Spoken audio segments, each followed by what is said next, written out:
In today's video, I'm going to teach you how to import SVG Figma. Importing SVG files into Figma is a fundamental skill for designers, allowing you to bring scalable vector graphics into your projects with ease. SVGs, or scalable vector graphics, are incredibly versatile because they maintain their crispness and quality no matter how much you scale them up or down, unlike traditional raster images.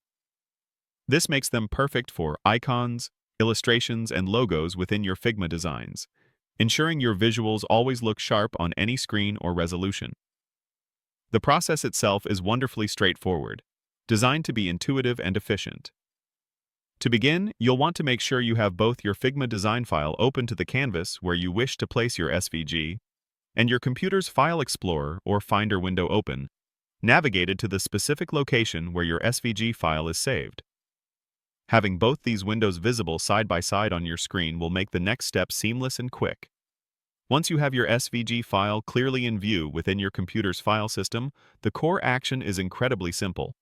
You just need to drag the SVG file directly from your files.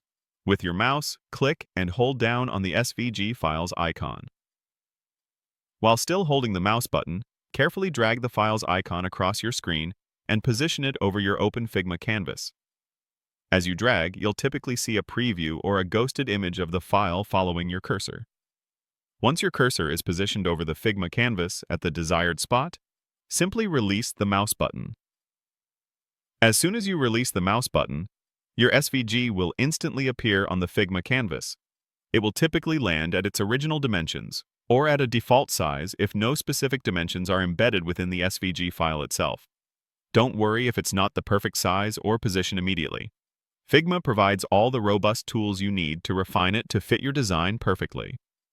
Once imported, your SVG behaves just like any other vector object in Figma.